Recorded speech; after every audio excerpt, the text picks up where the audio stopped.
and white and honest conversation. Brock and Ella's back with us after some time off to mourn an unfortunate passing in his family. And Brock, if you just want to say a few words to those folks who have been so kind um, as to express their sympathies for you. Yeah, I really appreciate the support in the comments in the section. Most people that go online and are out there, right, you only hear about like the vitriol that gets thrown at different people and how terrible, it is. But I have got the absolute opposite and appreciate that anyone who tunes in sort of has cared enough. And it's been very heartwarming that No people doubt. taking the time to write nice things makes Absolutely. it makes me feel good. So thank you very No much for doubt. that. Made me feel good. Yeah. So, what a blessing. What a blessing to be able to, touch other people's lives. Just as we've touched theirs, they have been able to reach back out and touch ours as well. So, thank you again to all those folks who reached out and sent along your prayers. All right, let's get right into it. Today, Super Bowl Sunday, we are talking about the confluence of the ultimate sporting event and, of course, politics, right? First of all, let's get to sports and politics at the Olympics. JD Vance showed up, and wow, that was not pretty. And who cares? You get what you pay for, my friend. I mean, of course, JD Vance gets booed, right? I don't think there's an arena in America he wouldn't get booed at. I don't know why he showed up. We're definitely getting the connection and the confluence of sports and politics, between the Olympics and the Super Bowl in an amazing way. Our athletes have been outspoken. Our Olympic athletes have been outspoken anti-ice. One of our skaters is basically going back and forth with Trump on social media, in particular, and so I'm proud of them for that. But it just goes to show sports and politics are always intertwined. The Olympics, particularly, No doubt. has always been, something of a patriotism slash propaganda event, particularly for the home countries very often. So it's an international stage. And the Italian people and the Europeans, right, expressed their rage at our government in the only way that they could, which was to boo JD Vance. But of course, I'm disappointed because American media sucks, and NBC like basically muted the sound, pretending as though JD Vance wasn't getting booed unmercifully. Right. Right? If he'd been cheered, they would have played the sound, right? So what are they? Right. They trying to protect us as Americans from the fact that the world hates us right now? Like, yeah, like they're just like they don't want to admit to it. So it's just ridiculous. JD Vance can go, but we can't hear our media won't let us hear the response to him. Right, right. When we know the rest of the world is against us because they've said so, right? They've said that they don't agree with the Mad King. They've said his policies are shit. They've told him to his face that his policies are stupid and they make no sense. They've told him to his face that he has no class. Prime Minister Macron in France, let him have it with both barrels.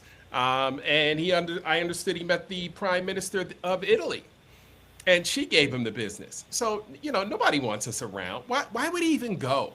What did he expect? They're so tone deaf. They can't read a room. They're so incompetent. It's amazing. It's funny too. I was on set yesterday working on another project, and one of the guys on set said, "Well, we just got to make it to the midterms," and then someone else, unsolicited from me, said, "How are we going to make it to the midterms? We can't last until the midterms." And that was the prevailing sentiment in the room. And, this just shows, how much the world, you know, how far our stake has fallen in the world. And, and if you think these athletes don't, remember the fist in Mexico City in 1968, right? One of the greatest protests ever. and those athletes, all three of those athletes, and including, I believe there was it was a European athlete who placed third that year, and even his life was changed immensely. The two African American athletes that were on the podium that held up the gloved fist, they were persona non grata in the U.S. In every community except the black community. You can go into black homes right now and see those photos, in people's homes because we understand, what they sacrificed making that stand. And today's athletes are no different. They are making a stand. I don't know that they're getting the kind of visibility that, they did in 68 because we only had 4 channels back then.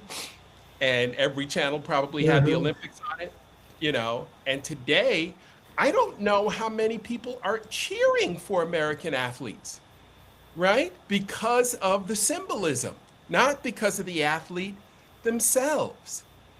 So, I want to cheer for the USA hockey team, right? But the men's team, 1980 is being celebrated and lauded by MAGA, by Trump. And they keep going to events to support Trump, right? So they've stained the men's hockey brand. The women this year have their first African-American female on the team, and she is phenomenal from Cleveland Heights, Ohio. So, look, Brock, Trump has done so much damage on so many different levels. We've already talked about the decades it's going to take. We don't even know if we're going to see it in our lifetime.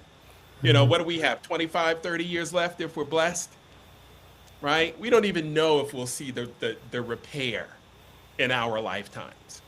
And it's really interesting how the Europeans are particularly jumping on board with the anti-ICE sentiment. Yes. And ICE doesn't impact them at all, right? This is something that's going on only domestically in the U.S. Yeah, we sent a couple ICE agents over there, and they were rip shit because it was representative of something they don't want on their soil. But right. Europeans know fascism, right? They've had it on their doorstep. They've had it in their countries, right? They know what it looks like firsthand. They have Putin on their doorstep at war with Ukraine, right? It hits home more to them. So when they see America exhibiting that behavior, they're like, what the fuck are you doing over there? So the fact that they're so anti-ICE, I just find is also an interesting angle on the whole story. They're almost trying to tell us as people to people, don't let that happen. Stop doing that. That's a dangerous road you're on.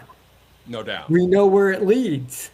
World War II was here. We've had Hitler and Mussolini and Stalin. We've lived it. Our grandparents lived it. It's been on our soil. Don't let it be on yours. And that's why JD Vance is booed.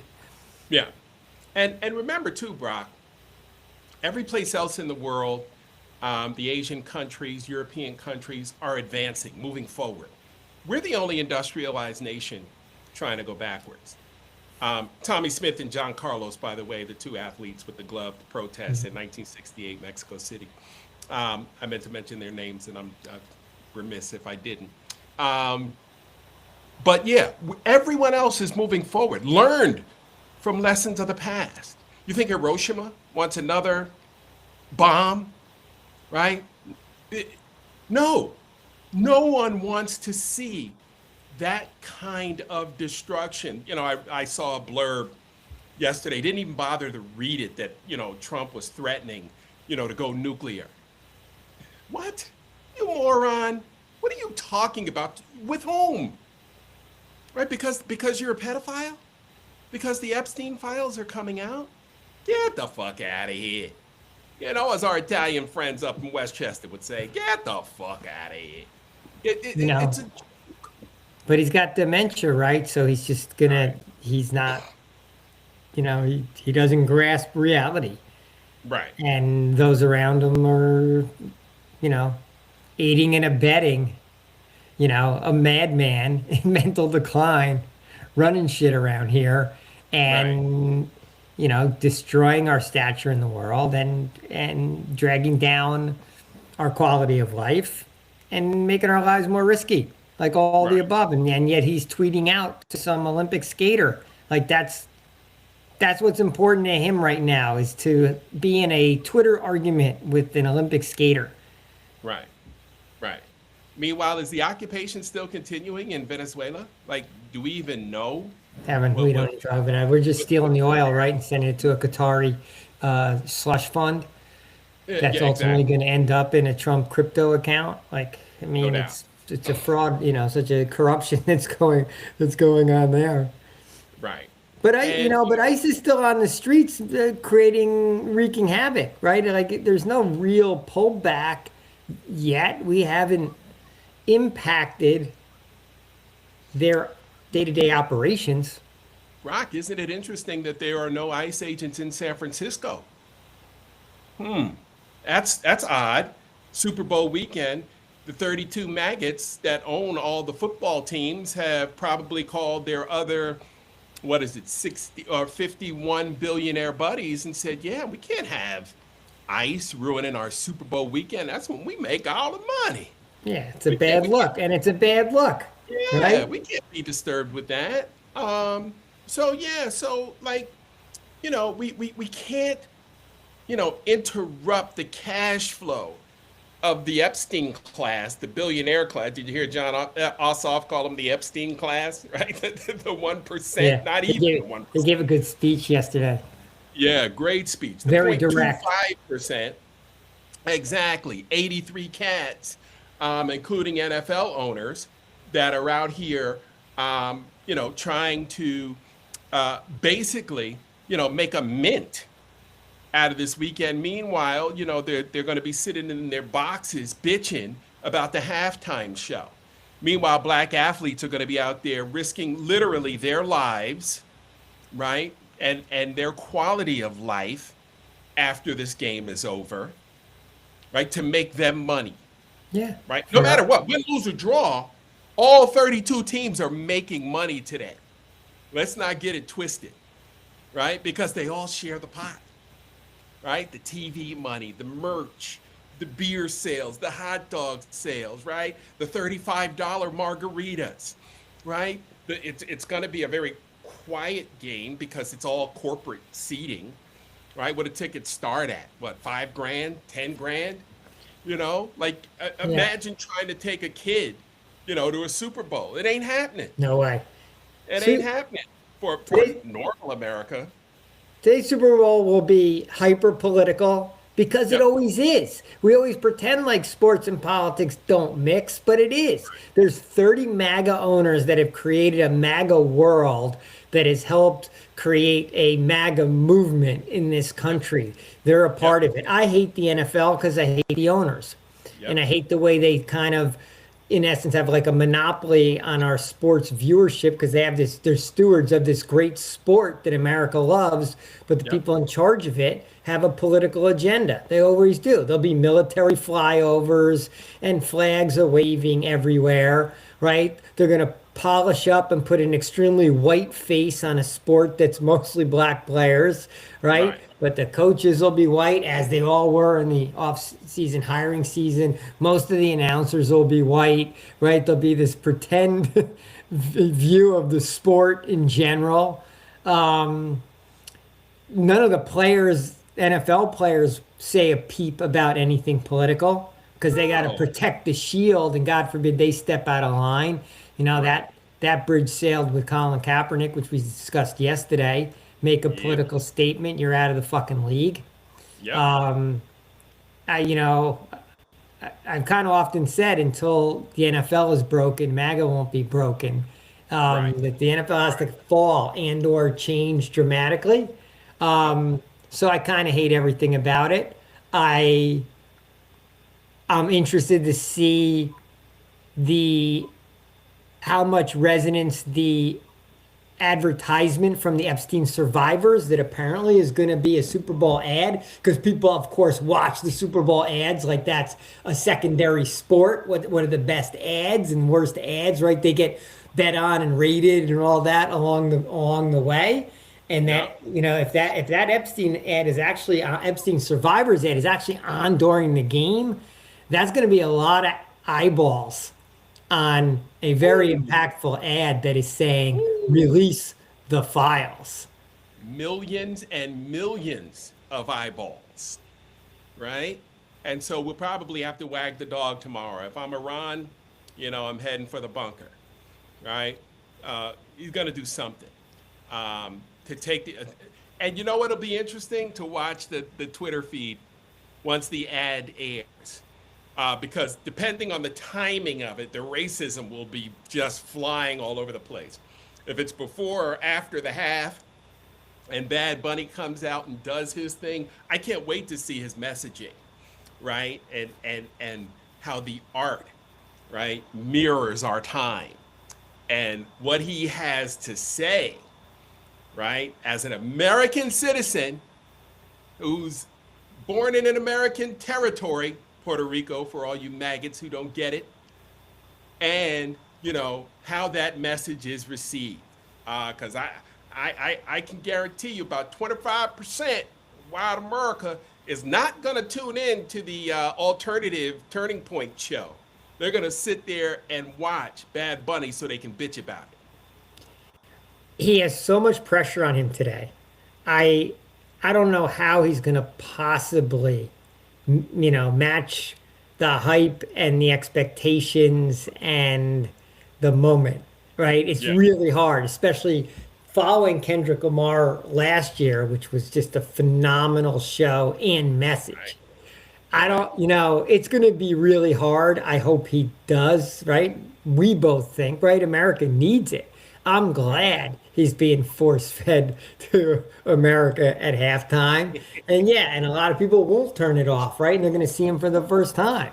Yeah, they're not going to know the words to his songs because they're going to be in Spanish. But maybe America will acknowledge, or some Americans will acknowledge, that there's a lot of people in America that do speak Spanish, and it's music. It's not that big a deal. You don't know the words on half the songs you listen to anyway, right? That's not always the point. And the fact that he's speaking Spanish is no big deal either. You know why? Because we're the only country where our kids are not learning 2 and 3 languages in school, right? You take a language, you spend 42 minutes in the class, for one semester, 3 days a week, and you wonder why, we go to Spain and say, no habla inglés. No, we don't speak English here, jackass. You knew you were coming to Spain. Learn some Espanol. We're the only ones that do that, bro. So, it's pretty pathetic. I mean, he's going to have to hit an anti-ICE message, right? I mean, that is directly coming in his community. Like, he really, I think, was almost obligated, and particularly reputation-wise, and to service his core fan base. I feel like he has to. I hope he does it in a creative and really impactful way. Right. And, and hits other messages as well. And I just think it's fantastic that MAGA League somehow slipped him in there. I mean, this is one place where I give Jay-Z credit, right? This will be 2 years in a row where middle America, the heartland, real Americans are going to get a little bit of like a wake-up call during their halftime. Wouldn't you like to be at that diner in Iowa? Talking to that guy? Comes on at halftime. Turn that sound down, right? Turn that shit off. He's not even speaking American. Oh God. When it comes to the game, I think it's an easy one to know who to root for, in my opinion. Pretty easy, because there's one owner I know nothing about, and then there's another owner that is a MAGA a-hole in my book. So therefore, like, I guess I'm a Seattle Seahawks fan today because I don't want Robert Kraft winning the fucking Super Bowl. Not at all. Not at all. Especially when you think about, the city of Boston. It's funny too because there's such it's such an educational, you know, bastion with some of the great universities of the world, MIT, Harvard, Tufts, just amazing institutions in the state as a whole. And then you have them with some of the most progressive policies, right, in the country, right? I believe they've got an Asian American mayor right now. Yeah. Uh, and think about how far they've come from the late 60s, early 70s in busing, right? And the blatant racism that Boston had been known Known for. for. Yeah. Yeah, Famous for, right? famous, right? And so, you know, you know, there's so many dynamics at play in Boston, right?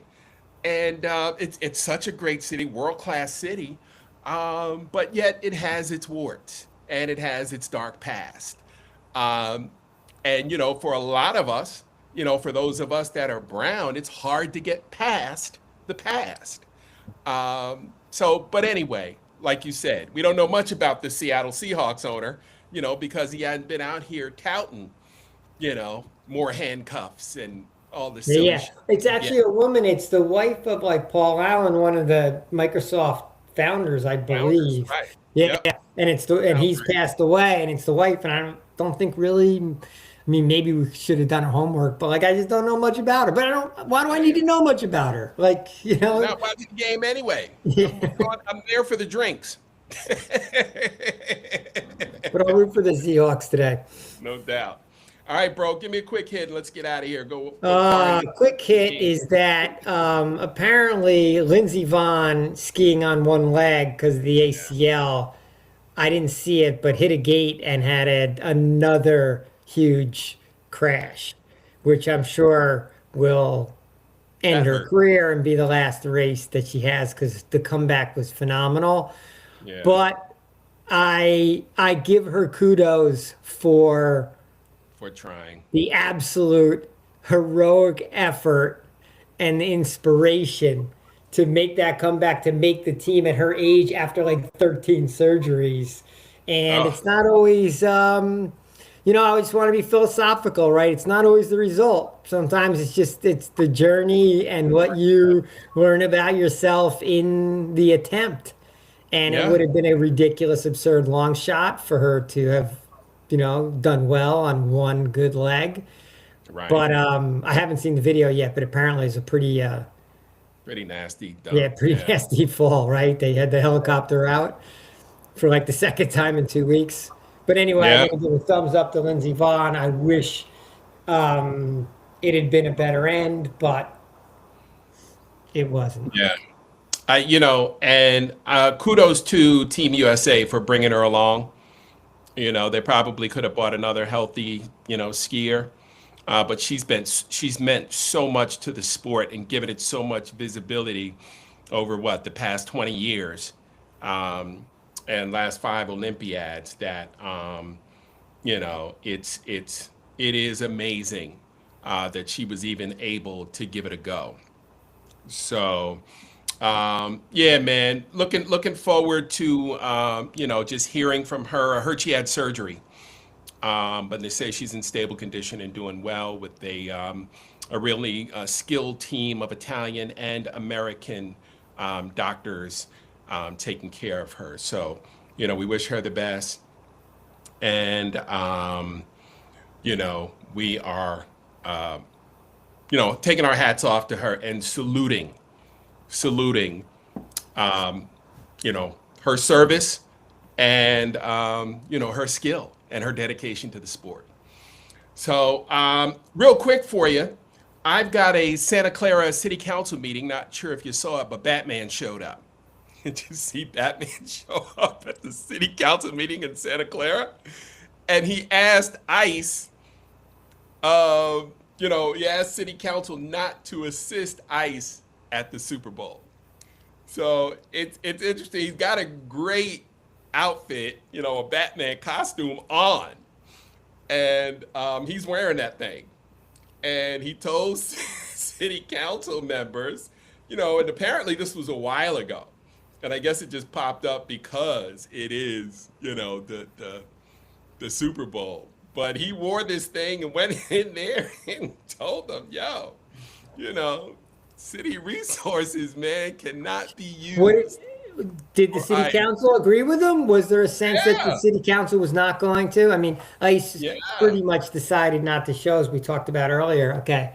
All right. yeah. Hey, if that's what it takes to draw attention, right? If you got to Yep. put the Batman suit on, Let's do it. we got to do whatever has to be done. I mean, we got a war in our hands here. No doubt. No doubt. We are definitely in a civil war. All right, my brother. Enjoy your afternoon. All right. Don't Uh, eat too many chips. You know, I'm all don't about the overdo chips. it today. Don't overdo Watching it. the commercials. Looking at the Okay. commercials, baby. All right, Mark. We'll Always check a in with you pleasure. tomorrow. Okay. Bye. Peace.